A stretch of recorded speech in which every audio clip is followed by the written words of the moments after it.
Yes, sir. Sound bar, brother. Good evening, everyone. I would be presenting a paper on Mannheim peritonitis index, a prognostic tool in peritonitis due to hollow viscous perforation. Acute generalized peritonitis from gastrointestinal hollow viscous perforation is a potentially life-threatening condition. The prognosis of peritonitis remains poor despite development in diagnosis and management. Early identification of the patients with severe peritonitis may help in selecting patients for aggressive surgical approach. The Mannheim peritonitis index classified 8 factors according to their predictive power, and each factor was given a weightage. The minimum score is 0, the maximum score is 47. It is a specific score which has good accuracy and provides an easy way to handle with clinical parameters, allowing the prediction of the prognosis of individual patients with peritonitis. This is the scoring system. Age more than 60, female sex, organ failure is given a weightage of 5. Malignancy, preoperative duration of pain more than 24 hours, or origin of sepsis if it is non-colonic is given a weightage of 4.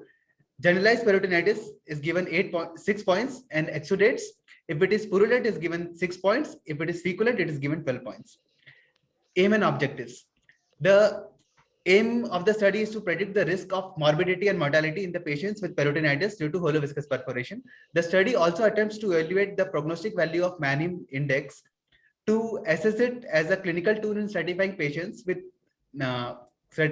patients according to the individual surgical risk. The source of data for the study was patients admitted with hollow viscous perforation in MVJ Medical College. The study's design was prospective. A total of 50 cases of peritonitis were followed up for a period of 1 month post-operatively to assess for morbidity and mortality. The study period was between September 2018 and September 2020. Patients with clinical suspicion and investigatory support for diagnosis of peritonitis due to perforation who were later confirmed by intraoperative findings were included in the study. Exclusion criteria was patients with perforation due to trauma or patients with any other significant illness that is likely to affect the outcome more than the disease in study, that is peritonitis.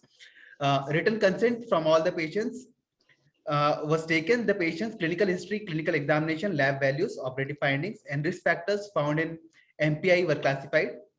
Patients, according to the values indicated, the individual variable scores were added up to establish a final MPI score.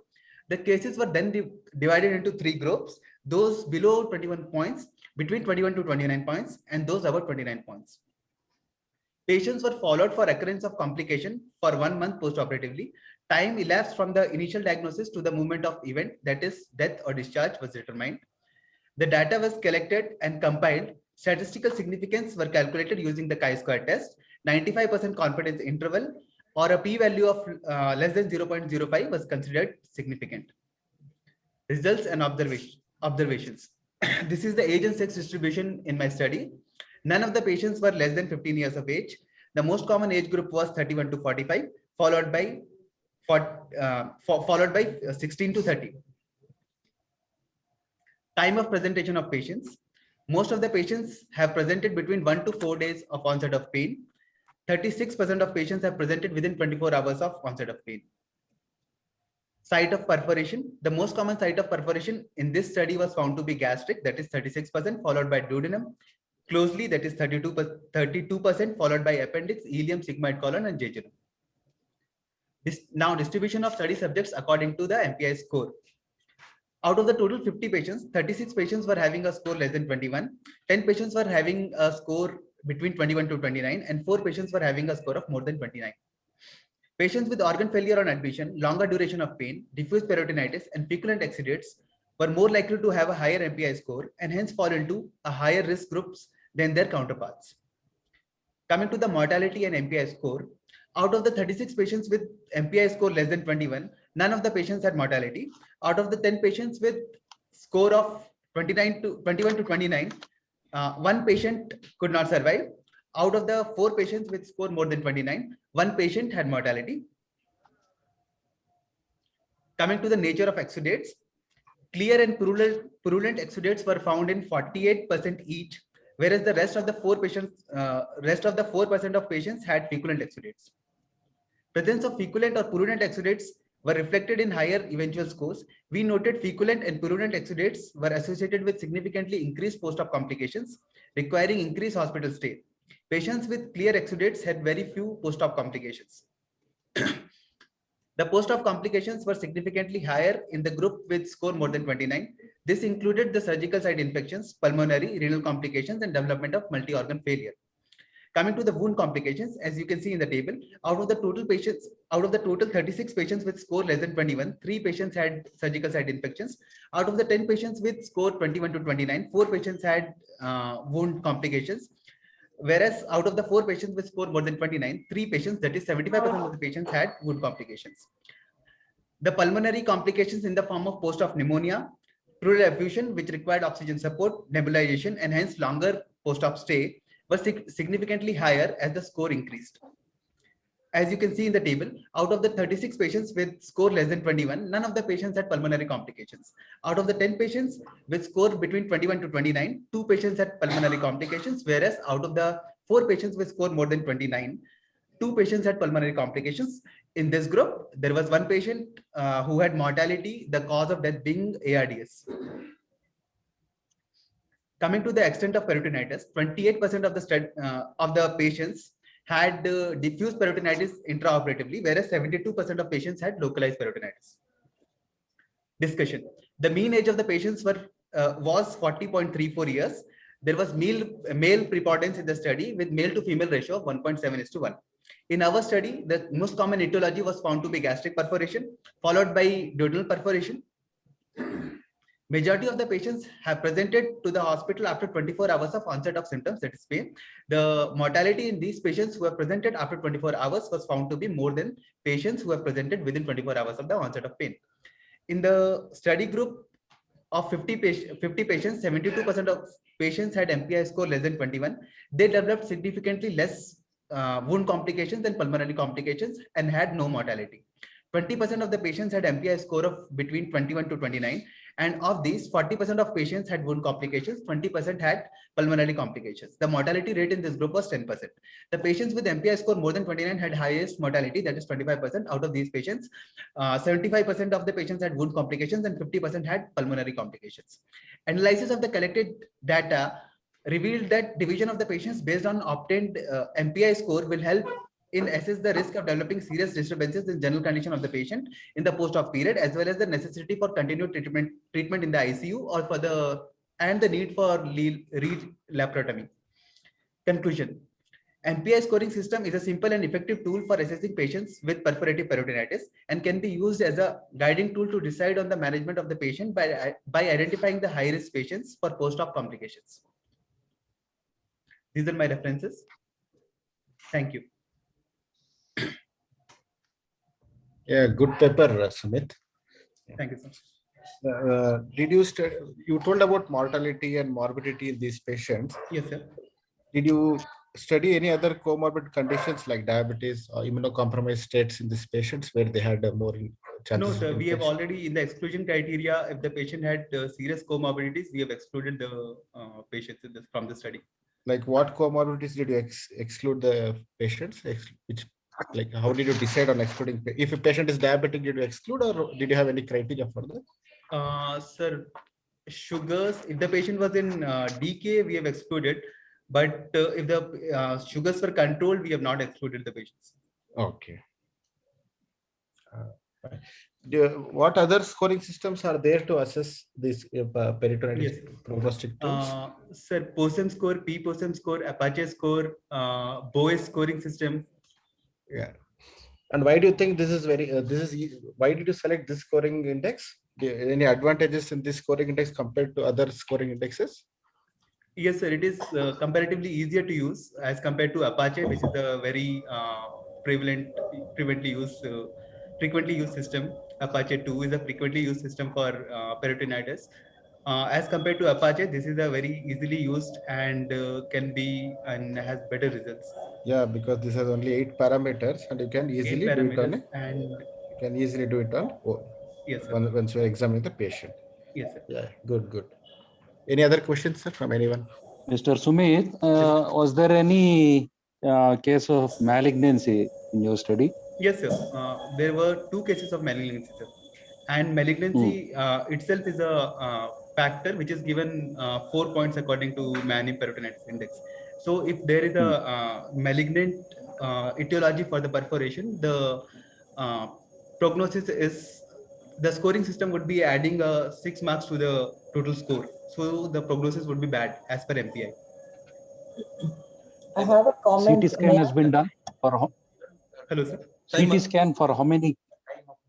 Yes, madam. Kalamani, madam, please. Yeah, thank you. Doctor, I have no questions regarding this. I just have a little comment on your presentation. You have compiled the material very nicely, and you have presented everything very nicely. But some rules for the slides we need to follow, Doctor. There should be only 7 lines on each slides. So when it is more crowded, they are not presentable. That's one thing. And second thing is we should be talking. We should be giving the talk. We shouldn't be reading. Just a comment. That's all. You presented very nicely. But I thought I'll just add this to you so that when you go on a national or international forum, you should all these will be considered for giving you marks. Yes, sure, ma'am. Yeah. Thank you. Sumit, what was the antibiotic used in most of the cases? Dr. Lakshman here. In your study. What was it? Can I just come in? Kindly excuse me, Dr. Lakshman here. Yes, sir. This is for my comments are meant to conduct the meeting in a disciplined manner. There is a 8-minute plus 2-minute prescription for all these discussions. And when the presenter finished in 8 minutes, but the discussion is going on for more than 4 to 5 minutes. So when the timer requests you to says that the time is up, I sincerely request all my senior colleagues to stop all the discussion. You can put all those questions in the chat box and it can go on. Otherwise, we will have no control on the timing. Kindly bear this in mind. We are timer sitting here, 8 minutes plus 2 minutes. And I think it's good for everybody if we stick to the time, please. Thank you very much. Yeah, I welcome Dr. Nagbhushan sir to proceed with the proceedings.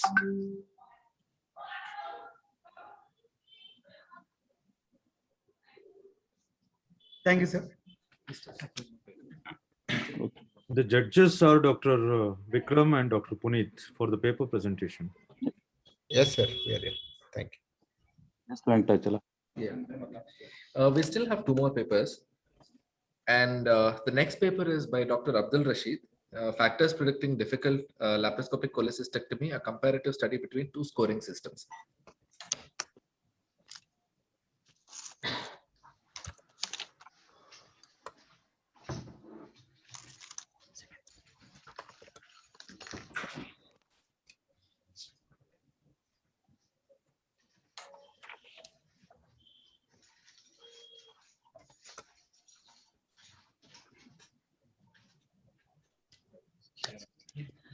Good evening, sir.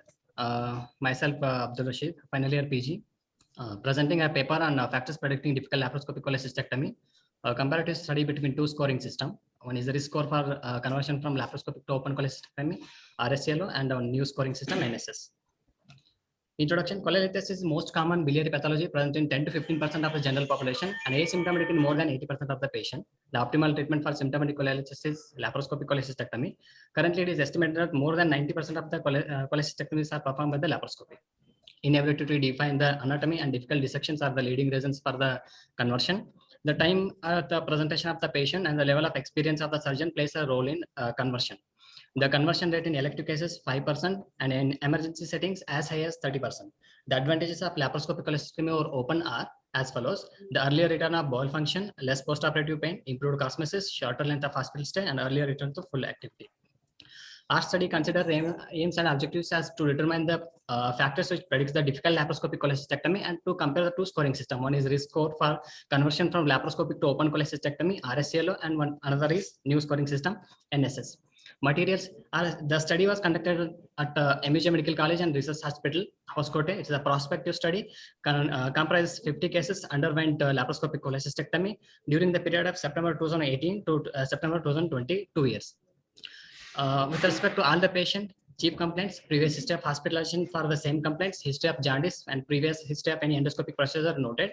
After admission, all the patients underwent routine investigations like hemoglobin, total count, differential count, and ESR, renal function and liver function test, RBS chest X-ray, ultrasound, abdomen, pelvis. Methods in our study was a standard laparoscopic procedure was followed. Surgeon and port positioning were according to North American guidelines using a 2 5 mm and 2 10 mm ports. The timing was noted from the first port site incision till the last port closure. All the intraoperative events were recorded.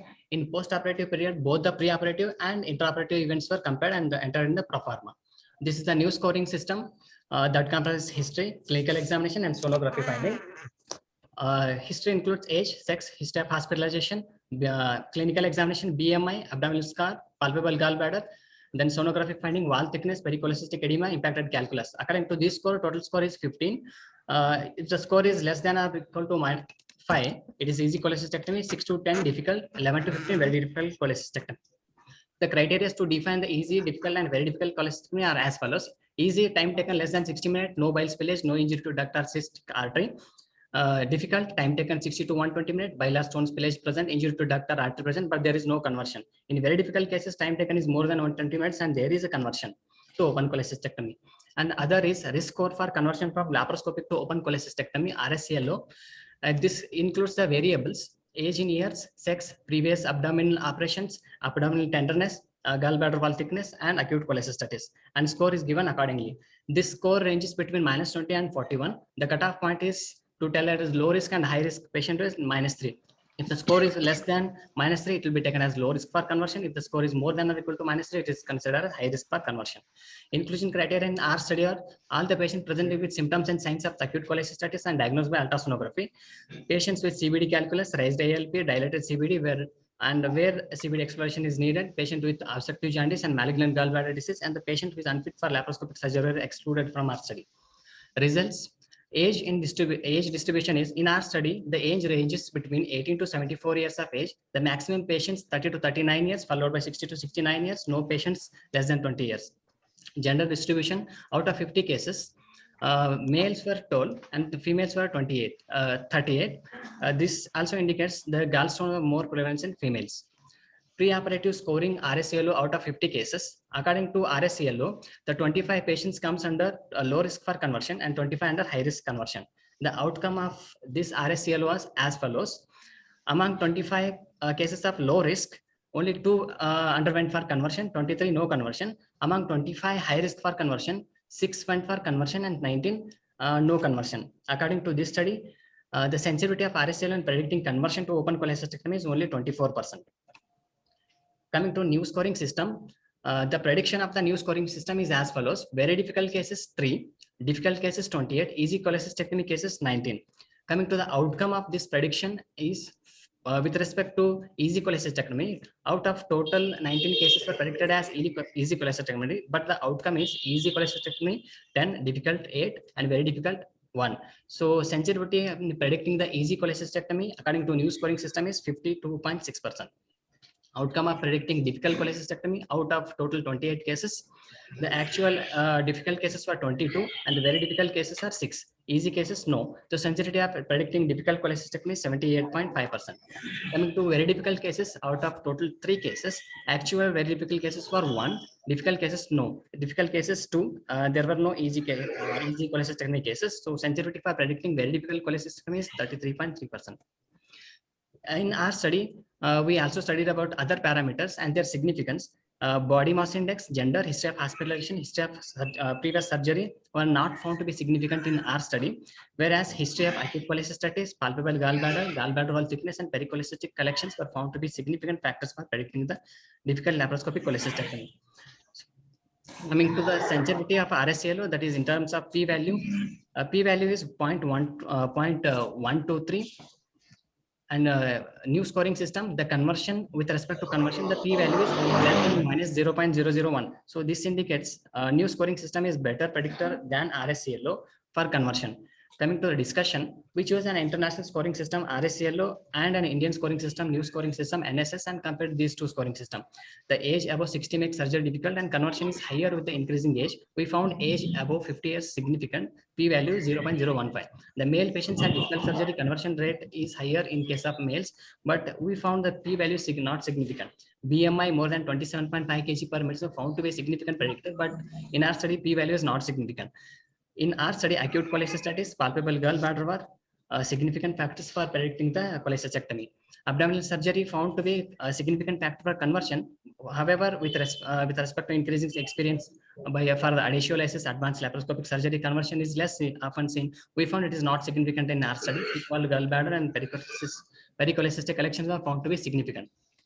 This is the comparison between our study, Ranva and Pujari study, and Danke and Uganda study. In our study, age and palpable gallbladder, wall thickness, and pericholecystic collections are found to be significant. In Ranva and Pujari study, history of previous hospitalization, palpable gallbladder, and wall thickness were significant.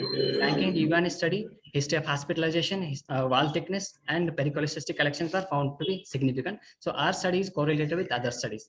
Coming to the conclusion, this study helpful to determine the risk for conversion to laparoscopic to open cholecystectomy. This allows the surgeons to better prepare to take extra precautions to reduce the intraoperative complications and to convert laparoscopic to open cholecystectomy at an earlier stage.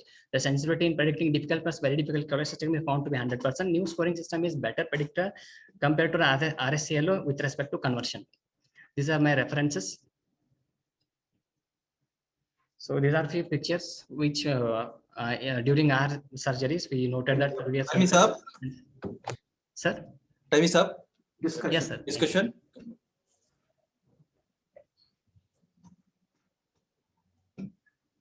Yeah, good presentation, but lot of data.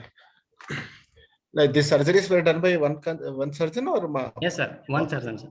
One surgeon only. Yes. So surgeon factors were taken into consideration, whether when he was doing surgery, whether we felt it was difficult, easy, any. Yes, sir. Yes, sir. That's why only one surgeon is undertaken surgeries. Oh, okay, fine. What was you told in RS, two patients were. Sir. Somebody was asking question, can continue. So Dr. Srikanth here. Can I come in? Yes, sir. Yes, Srikanth, sir, please. On table, when do you decide to convert laparoscopy into open? Sir, in our study, more than 120 minutes, sir.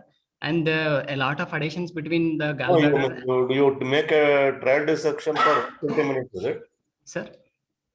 You take 120 minutes to decide whether to No, sir. No, sir. It depends upon the cases, sir. If you found to be the adhesiolysis can be done, we proceed with respect to time, sir. If adhesiolysis cannot be done, we cannot consider the time, sir.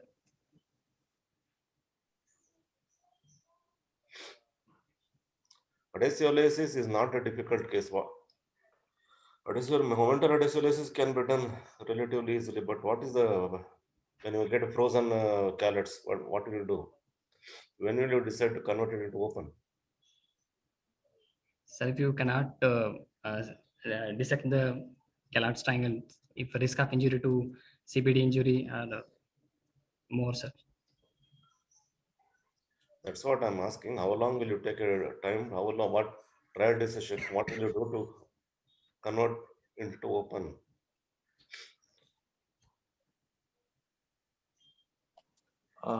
Yeah, we'll proceed with a time up. Yes. Yeah. Next presentation. You can kindly put your answer in the chat box, please. Yeah. Next, we have Dr. Poornima P. She final year postgraduate resident. She's presenting a paper on role of diagnostic laparoscopy in chronic abdominal pain.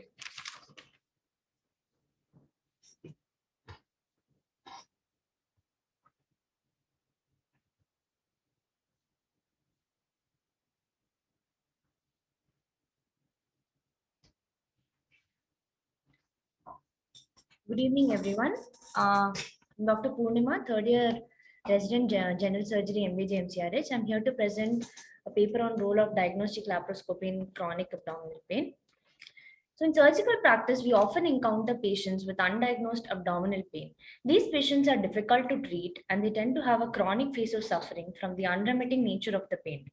There are numerous differential diagnoses for the patients with undiagnosed chronic abdominal pain. So when all these modern imaging techniques fall short in identifying the cause of undiagnosed abdominal pain, diagnostic laparoscopy is a valuable tool that can be used in these group of patients to overcome this problem. It is also found to have a high yield in diagnosing as well as treating the patients, and it has become a major diagnostic modality in surgeons' armory today. Coming to the aims and objectives, to assess the benefit of using laparoscopy as a diagnostic tool in patients with undiagnosed chronic abdominal pain, and also to assess the various causes of chronic abdominal pain and treated by laparoscopy. Coming to methodology, so we did a prospective study of 100 patients with undiagnosed chronic abdominal pain admitted and treated in the Department of General Surgery at MVJ, MC and RH, and between the time period of September 2018 to September 2019. Inclusion criteria was patients with undiagnosed chronic abdominal pain of greater than 3 months duration, patients of both sexes, patients of the age group 18 to 65 years. So patients with, exclusion criteria included patients with established diagnosis after laboratory and radiological investigations, patients with contraindications to laparoscopy, and patients with functional bowel diseases. All the patients were subjected to a thorough history and abdominal examination along with gynecological examination.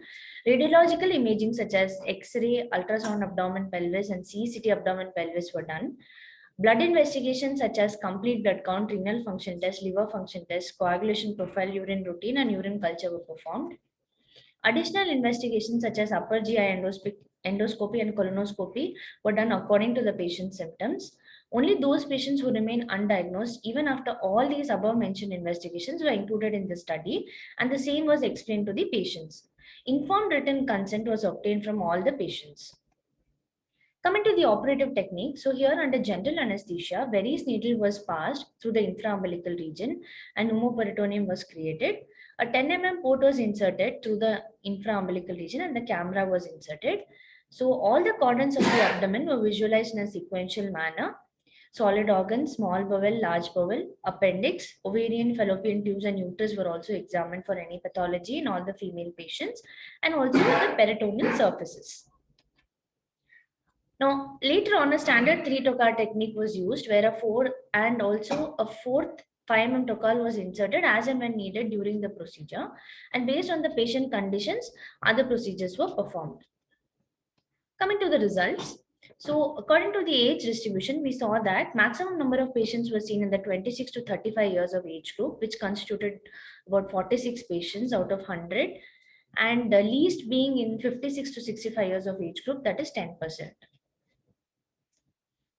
Coming to the age to sex distribution, so we found that there were more number of females in the study, which constituted for 62 of the patients and 38 males out of the 100.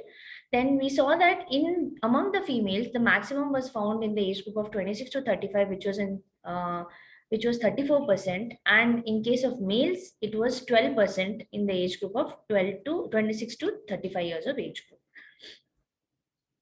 Now coming to the other symptoms associated, patients also presented with nausea, vomiting, fever, white discharge, burning, micturition, dysmenorrhea, loss of appetite, loss of weight, abdominal distension, constipation, and chills. Among all of these, nausea was found to be the maximum, which was seen in 24 of the patients. Now coming to the various diagnostic laparoscopy findings, in our study we found that adhesions were seen in maximum number of patients, which constituted 45% of the patients, 38 females and 7 males, and second being normal study, which was seen in 17% of the patients. Next coming being appendicitis. Others also were seen such as peritoneal tubercles, ileocecal TB, hydrosalpinx, adnexitis, mesenteric panencylitis, mesenteric lymphadenopathy, endometriosis, and ovarian cyst. Coming to diagnostic laparoscopy findings. So here in our picture, we see that there was adhesions. Here the first picture showing adhesions. and the second picture showing peritoneal tubercles. Coming to discussion, so in our study of 100 patients, 26 to 35 years age group accounted for 46 patients. Out of these, 62 were females and 38 were males. As observed, 12 out of the 38 male patients and 34 out of the 62 female belonged to 26 to 36 years of age group. And out of the 100 patients, 60 presented with lower abdominal pain. Nausea is the most common associated symptom, which presented in 24% of the patients. Adhesions again was the most common finding, which accounted for 45% of the patients, in which 38 were females and 7 were males, and for which laparoscopic adhesionolysis was done in the same sitting. Normal study was seen in 17% of the patients. 50% of the females had non-gynecological conditions and 12% had gynecological conditions. 83% of the patients had their definitive diagnosis at the end of the procedure, and 83 of them also underwent therapeutic or other ancillary procedures. The most commonly performed procedures were laparoscopic adhesionolysis, biopsy, and laparoscopic appendicectomy. With comparison with other studies, in a study conducted by Ahmed et al., out of 88 patients, 85 patients had definitive diagnosis at the end of the procedure, most common being laparoscopic finding was appendicitis. Then Talat and et al. Conducted a study which showed positive findings in 45 patients out of 50 included in the study. And in a study conducted by Raymond Onders et al., 39 patients out of 70 had adhesions as causes of chronic abdominal pain. In our study, 83% of the patients had positive findings and adhesion was seen in 45. So we see that our study, in comparison with other studies, also showed that most of the patients ended up with a diagnosis at the end of the procedure. Coming to the conclusion, in this observation study, which was conducted between September 2018 to September 2019, 83% of the patients were diagnosed with chronic abdominal pain, had a definitive diagnosis at the end of the procedure, suggesting that diagnostic laparoscopy has a high yield in this group of patients with also a therapeutic role. Hence, we conclude that diagnostic laparoscopy is very much useful in diagnosing as well as treating the patient with undiagnosed chronic abdominal pain in the same sitting. Thank you.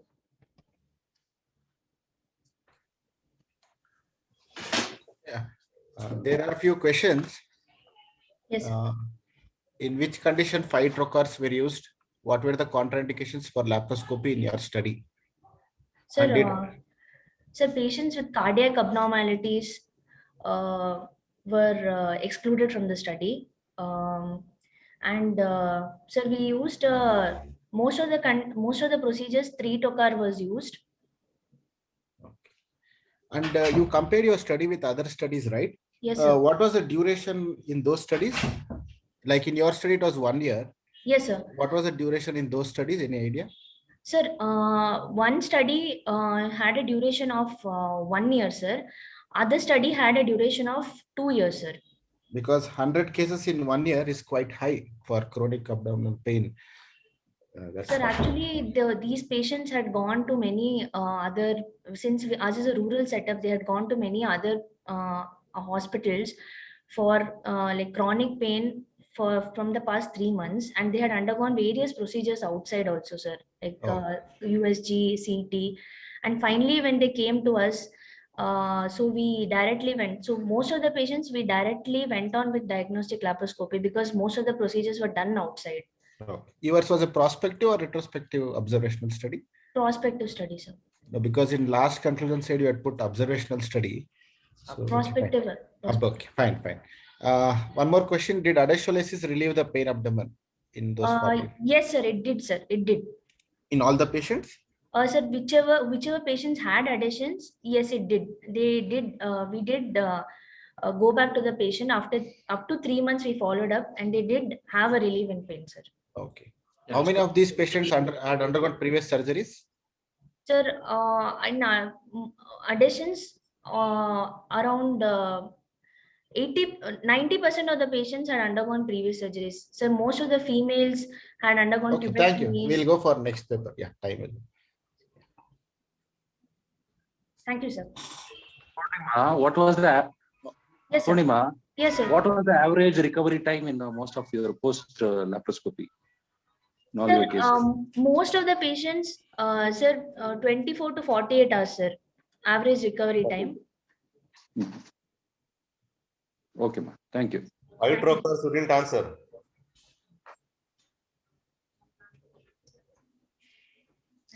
Yeah. I would like to thank the president and the secretary and everyone involved. And we are done with our posters and papers. And I'll hand it over to Dr. Nagbhushan sir from BGS.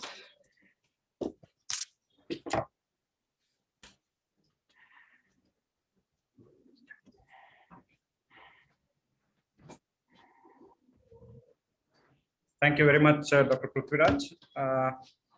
Once again, I would like to thank the President and the Secretary of the Association of Surgeons of Bangalore.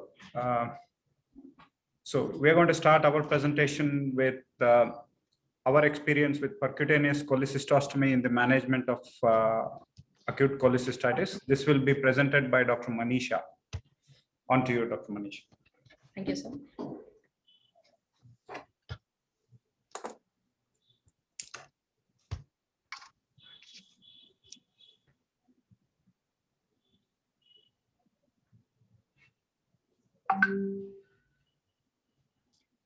My greetings once again. I'm Dr. Manisha from BGS Global, Bangalore.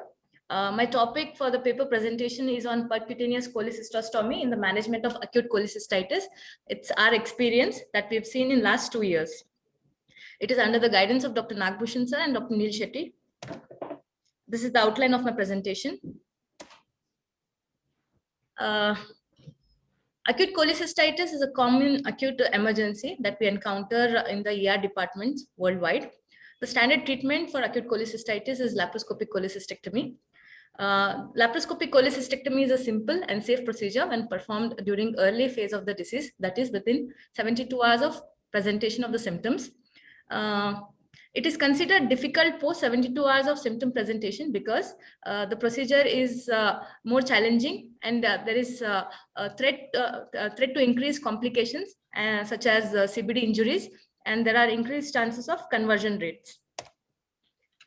Percutaneous cholecystostomy is often done to treat acute cholecystitis in patients who present after 72 hours, as mentioned earlier.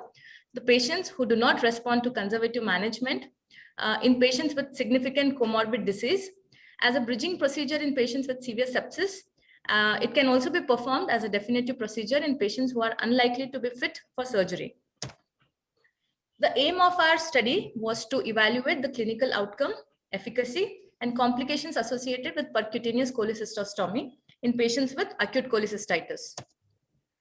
Methodology. Our study is a retrospective audit of gallstone disease who underwent laparoscopic cholecystectomy at our institute. The number of patients who underwent laparoscopic cholecystectomy in the time period between January 2019 to January 2021 were 110 patients, out of which 63 patients were females and 47 patients were males. Acute cholecystitis,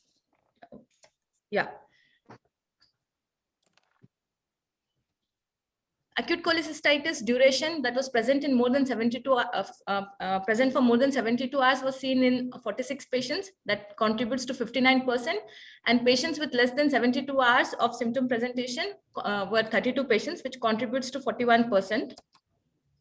The treatment modality in the patients who presented hello sir, I cannot hear you sir, sorry. Hello. You can continue. You can continue. Yes, sir. So PCC was performed in 10 patients of 46 patients, which contributes to 28%, and interval cholecystectomy was planned in 36 patients. Yeah, the procedure here is the patients who presented to the ER with acute cholecystitis were admitted and diagnosed of cholecystitis, was confirmed by imaging modality, whether a transabdominal ultrasound, CT abdomen or MRCP, and the laboratories. Symptoms lasting less than 72 hours were taken up for surgery, while patients with symptoms more than 72 hours were treated conservatively with IV antibiotics, analgesics, and fluids, and were observed with clinical assessment and serial laboratory parameters. The median time of presentation to ER in a delayed group was 7 days. The patients who improved with conservative management were advised for interval cholecystectomy, that is surgery, after 4 to 6 weeks and were discharged. Well, the patients who did not improve clinically with conservative management were then planned for PCC. The inclusion criteria for PCC were symptoms more than 72 hours, patients in sepsis, patients not settling with conservative management, gallbladder perforation with localized abscess formation, patients unfit for GI and surgery. Well, the exclusion criteria were GB perforation with generalized peritonitis, where these patients were taken up for surgery. The PCC was performed by an interventional radiologist under ultrasound or CT guidance as per their preference. A transhepatic approach was preferred. As you can see the image, a guide wire was passed through the transhepatic route into the gallbladder where the abscess was drained. This was achieved by Seldinger's technique, in which a fine bore needle of 8 French was initially introduced into the GB, and then the contents were aspirated and sent for culture sensitivity and then left for free drainage. The PCC catheter was left in situ for a period of 4 to 6 weeks prior to the surgery. The results of a study are as follows. The total number of patients that were admitted were 110, in which acute cholecystitis was seen in 78 patients and chronic cholecystitis was seen in 32 patients. The subset of patients with chronic cholecystitis were taken up for lap cholecystectomy. While the acute cholecystitis, more than 72 hours of presentation, we had 46 patients, and less than 72 were 32 patients. These 46 patients were further put on conservative management as inpatient basis. 36 patients had improved, which contributes to 72%. And later, this patient were discharged and planned for interval lap cholecystectomy. Well, the patients who did not improve with the conservative management were 10 patients in which PCC was performed. 10 patients, as I've told, did not respond well with the conservative management and then were taken for PCC. 7 of our 10 patients were diabetic with poor, in whom the diabetic management control was poor at the time of admission. The mean age of patients who needed PCC was 56 years. All the 10 patients responded well with PCC, barring any complications, of which 9 underwent interval cholecystectomy after 6 weeks. 1 patient did not opt for surgery following PCC. All 9 interval cholecystectomy were performed laparoscopically. There were no conversion to open surgery in the PCC group. 2 patients, the drain had accidentally come out after 4 weeks, which had no complication per se. Coming to the discussion, it is invariably encountered with the patients who present with the symptoms lasting for more than 72 hours of acute cholecystitis and haven't been taken up for laparoscopic cholecystectomy have dense intra-abdominal adhesions, difficult Kellogg's triangle, sometimes phlegmon formation, thick adherent GB wall, extensive gangrene of the gallbladder, extensive duodenal or colonic adhesions to the gallbladder. The main finding in our study was that the GB drainage in all 9 patients had an immediate and beneficial effect and on acute cholecystitis with symptomatic relief of 100%. Furthermore, the procedure could be performed without almost any major complication and eventually taken up for definitive surgery. This is in keeping with the fact that patients who present after 72 hours end up having severe adhesions, making surgery difficult with increased chances of conversion to open surgery. Or the patients are clinically unstable for immediate surgery, where PCC is a bridge to stabilize the patient and later plan for the definitive procedure, that is lap cholecystectomy. We would like to conclude our study by saying that our study is a small retrospective study, supports the notion that PCC is a viable and life-saving option for patients with acute cholecystitis where immediate cholecystectomy is contraindicated or found to be unsafe. Complication rates are minimal or acceptable, while post-procedural mortality or morbidity is negligible. These are my references. Thank you. Thank you very much, Dr. Manisha. It's open for discussion. Thank you.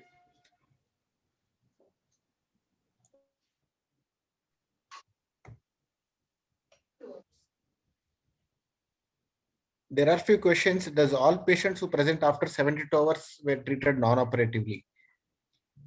Yes, sir. Patients were initially admitted inpatient basis. They were investigated, evaluated, and they were put on antibiotic support, analgesic support, and bowel rest.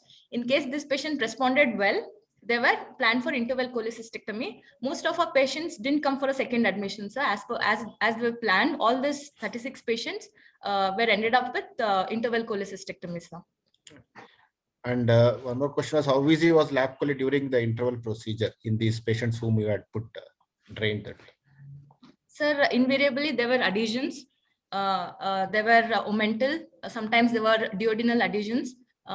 Few patients had frozen callots. The surgery was surgery in most of these patients was difficult cholecystectomy, sir. But all were lap only. All were lap, so zero conversion of 110. Yeah, thank you. Thank you, sir. The average tube, what was the average tube placement duration? Sir, the drainage was persistent for first and second week. Post that, patients didn't have much of pus discharge, sir, but they had bile discharge, bile drainage from the tube. But we had removed tube in 7 patients at the time of surgery itself, because we wanted it to be a guide for intraop cholangiogram if and when needed. But otherwise, 7 patients we didn't remove it before surgery. But 2 patients had slippage of the tube prior to the surgery, sir. And 1 patient, only PCC drain was removed, but lap chole was not performed in that patient because they didn't want it. She was a female patient and she was comfortable after that without any next episode of acute on chronic cholecystitis, sir.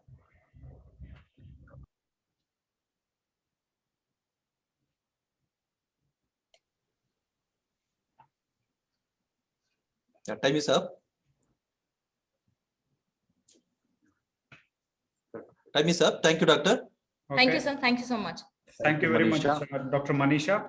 I welcome Dr. Varsha now to speak about a few cases of myonecrosis in diabetics. On to you, Dr. Manisha. Sorry, Dr. Varsha.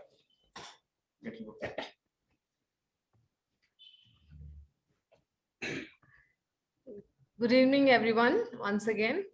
Today, again, I'm going to present a paper on a case series of diabetic myonecrosis, which is an uncommon entity.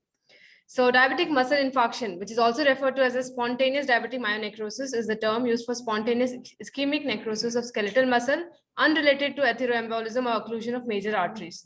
It is a rare and under-recognized microangiopathy complication associated with poorly controlled diabetes. In 1965, Angerwall and Steiner were first to describe it as tumoriform focal muscular degeneration. It is most commonly seen in the lower extremities. Case series, we report a series of 4 patients here, seen over a period of 3 years in a tertiary care hospital. All were type 2 diabetics with a mean duration of diabetes of 6.5 years. All 4 patients were male with a mean age of 55 years. All 4 patients were referred by the nephrology services. All 4 had involvement of the lower limb. So the case 1 was a 50-year-old male who is diabetic, non-diabetic and hypertensive. He had diabetic nephropathy, who was on dialysis, and diabetic retinopathy. He presented with complaints of swelling in bilateral lower limbs. There was no history of trauma. Left thigh was swollen, tender, and hard in the medial and the posterior aspect. USG showed diffuse subcutaneous edema. MRI was done for this patient, which showed diffuse high signal intensity in the muscles of all compartments of both thighs, predominantly in the vastus medialis and vastus lateralis muscles. Features of concerns for diabetic muscle infarction with bilateral knee effusion was seen. So this is a T2 weighted image on the upper hand side, left hand side, T2 weighted image, coronal view, which showing a diffuse high signal intensity in the muscles of all compartments of both the thighs, predominantly in the medialis and lateralis. Stereo axial plane again showing a diffuse high signal intensity in the muscles of all compartments of both the thighs. So case 2 is a 50 to 58-year-old male, known case of renal allograft recipient and on dialysis, who's a non-diabetic as well and hypertensive and coronary artery disease. He presented with the complaints of swelling and pain in the right thigh. On examination, he had a hard tender swelling over the posterior aspect of the right thigh. USG showed diffuse subcutaneous edema with no collection. MRI report suggested of diffuse high signals in extensors, adductors, and hamstring group of muscles in both thigh, right more than the left. Possibility of muscle infarction was seen. Case of 53-year-old male, diabetes, who is again a diabetic and hypertensive, status post-renal transplant for diabetic nephropathy, who also complained of pain in the posterior aspect of right thigh.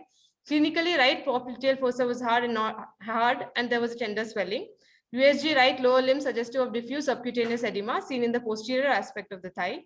MRI report suggestive of right thigh superficial and deep inflammatory changes noted in the mid and the distal 1/3 thigh anterior laterally and posteriorly, which is again likely to be myonecrosis.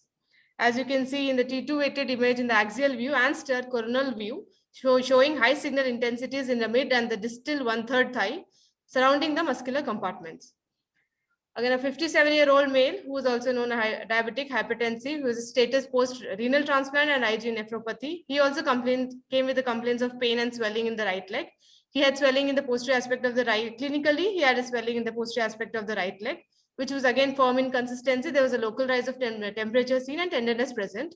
USG again had the similar report saying that there was a diffuse subcutaneous edema, and MRI showing a diffuse hyperintense signals in gastrocnemius, soleus, tibialis posterior muscles with multiple pockets of collection involving soleus and gastrocnemius, which features were suggestive of abscess with myonecrosis. So the total counts of 2 patients had mild leukocytosis of around mean total count was around 12,097, and ESR was elevated in all the 4 patients. CRP was also elevated above all the 4 patients. CPK was again variable. 2 patients it was normal, 2 patients it was higher on the higher range. Mean was 72 microgram per liter. Muscle biopsy was not performed in any of these patients. So all had at least one complication of diabetes, that is nephropathy or retinopathy or neuropathy or IHT case. 2 patients were being dialyzed. 2 patients were post-renal transplant and triple immunosuppression. All had lower limb involvement. All patients had USG or Doppler to rule out DVT. All patients underwent non-contrast MRI on the affected region. So imaging, again, USG is a positive of data on typical USG findings in diabetic myonecrosis. So there is a presence of, there will be a presence of internal linear echogenic structures. There will be absence of any anechoic area, or there will be absence of internal motion or a swirling fluid, which you will be usually seeing in an abscess.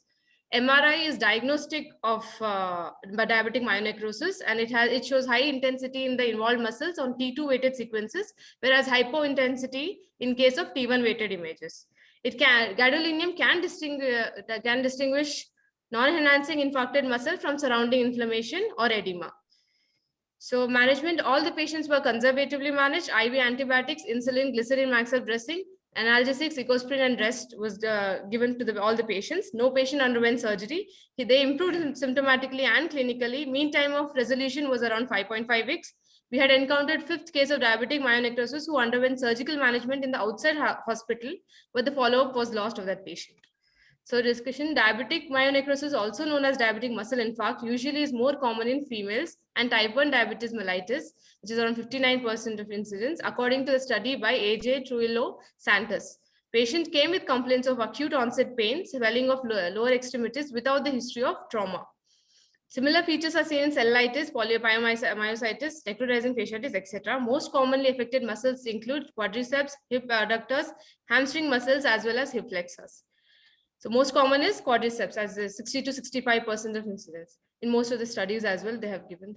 Pathophysiology may be due to hypoxia, reperfusion injury, atherosclerotic occlusion, or vasculitis with thrombosis. Routine lab investigations are not diagnostic of diabetic myonecrosis. Since CPK levels may or may not be elevated, it may lead to delay in diagnosis and further management of this condition. So hence MRI is a diagnostic investigation for the myonecrosis. Characteristic feature, as I have already mentioned before, there's an increased high signal intensity in the T2 weighted sequence and or hypointense in the T1 weighted images. Muscle biopsy gives a definitive diagnosis, but is currently not recommended due to risk of procedure-associated complication and an associated increase in time to symptomatic improvement. So a combination of bed rest, glycemic control, and NSAID therapy is a preferred treatment, and the resolution of symptoms when managed conservatively is 4 to 6 weeks. Avoidance of surgery during the acute phase is recommended to avoid the longer duration of resolution of symptoms. These are my references. Thank you. Thank you very much, Dr. Varsha. The paper is open for discussion.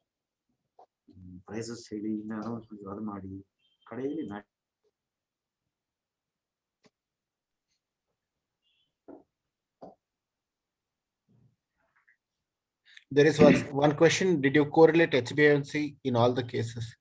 Yes, sir. HbA1c was high in all the cases, sir. Poorly controlled Yeah, diabetes. poorly controlled diabetes. Yes, yes. Commonly seen in them. Yes, sir. Is surgery totally contraindicated, or It's not contraindicated, sir. It's just that resolution time is going to be a longer period for them. so when you will advise for surgery in these patients? Is there So any we can criteria see for as the mean time for resolution with conservative management is 4 to 6 weeks. We can follow up with them every 2 weeks to 2 to 4 weeks. And then if it's still not resolved, then we can go ahead with surgery. Okay. Any cases of DVT? No, sir. Now all these 4 cases do not have any DVT. There is one question: was any organism isolated? What is the prognosis? Sir? Pardon me, sir? Prognosis of diabetic necrosis. Prognosis is good, sir.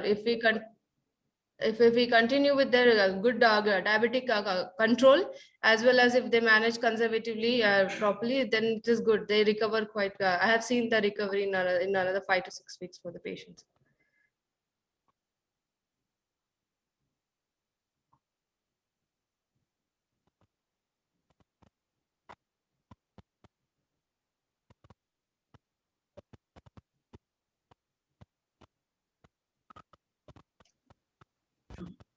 Thank you, doctor.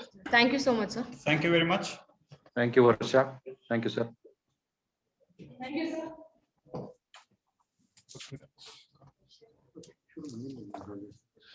Yeah. So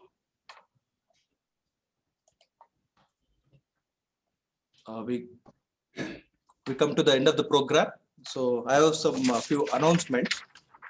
The next MCM hosted by Manipal Hospital. First, you thank both the hosting institutions. Yeah. I thank Dr. Bhaskaran sir and Dr. Nagbhushan sir for the scientific organization. I thank one and all who participated for posters and papers. I thank Dr. Lakshman sir for his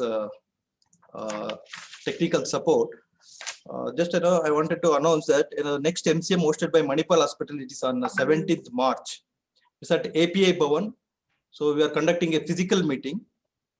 So the next provided that there are no corona scare or government guidelines at that place, and with strict social distancing. The hospital has agreed. Yeah, hospital, we have already told them they are discussing with the management, so they have to get back to us. Yeah, that's why. I have spoken to the HOD already. And the judges, did you thank the judges? Yeah, I thank Dr. Vikram sir and Dr. Puneet.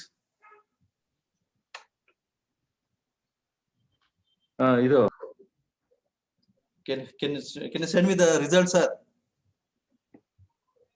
Vikram, we are waiting for the results from your side.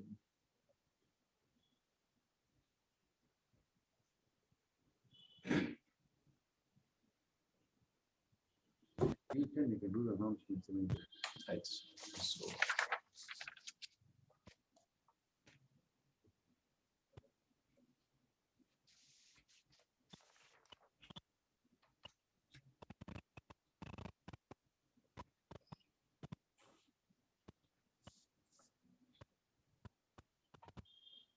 Announce it later. Announce it later. Yeah.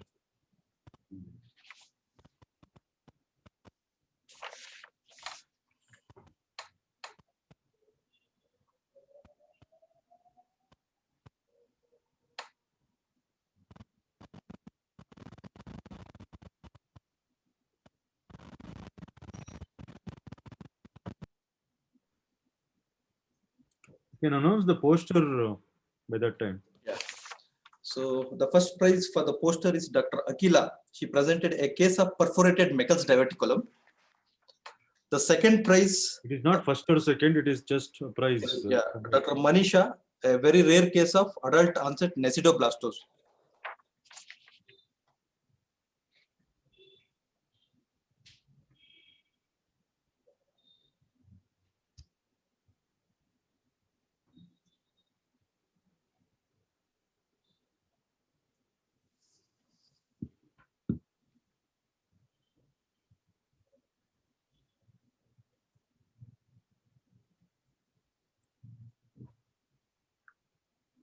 Yes, sir. Thank you.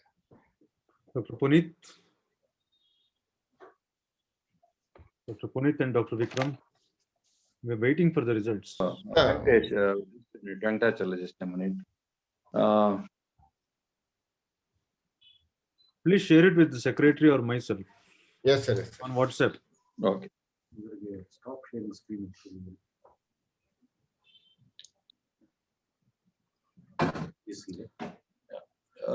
I request BGS doctors to stop sharing the screen.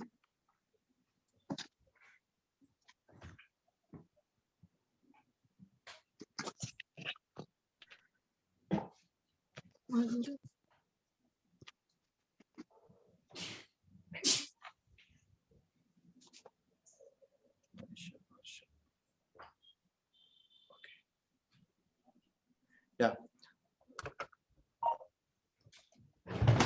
So now I am announcing the prizes for the papers. Dr. Sumit got the prize for the paper, that is Mannheim peritoneal index score. And Dr. Manisha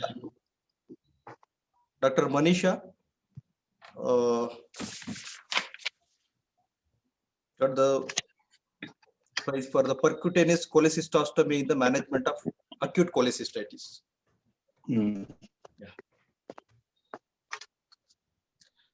So I thank one and all who participated in the scientific program. So now we stand for the national anthem. Any other point to be discussed before we? Anybody else has anything to comment? Venkat, I just have a comment that the papers were good and good scientific material. I think both the HODs and the faculty have done a good job. So congratulations to both the teams and to the PGs. Usually MVJ and BGS, they do a good job by hosting a CME program on a Saturday. But as we know that this time, this is an online fight, it's a disadvantage for them, but still they have done a good job. Good papers were good. Material was good. Very well done, sir. Dr. Bhaskar, Dr. Nagbhushan. Thank you so much. Thank you so much. Your PGs also. Yeah, thank you. Sir, good evening, sir. Small request that the videos to be split into 3: poster presentation, PG program, and paper presentation, and sent to the official YouTube channel email ID. So it becomes easy for us to upload. Sure, yes, sir. We'll do that. Fine, sir. Thank you, sir.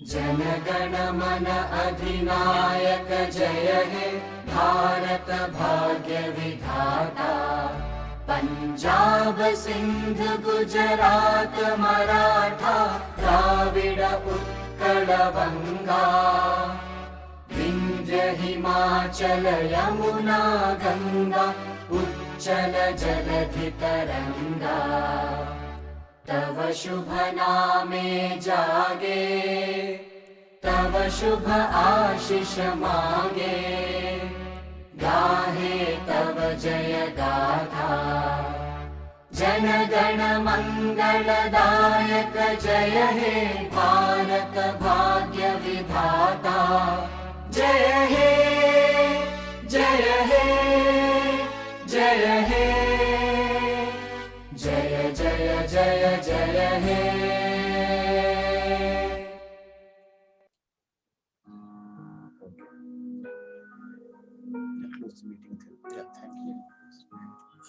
Thank you. We'll close the meeting.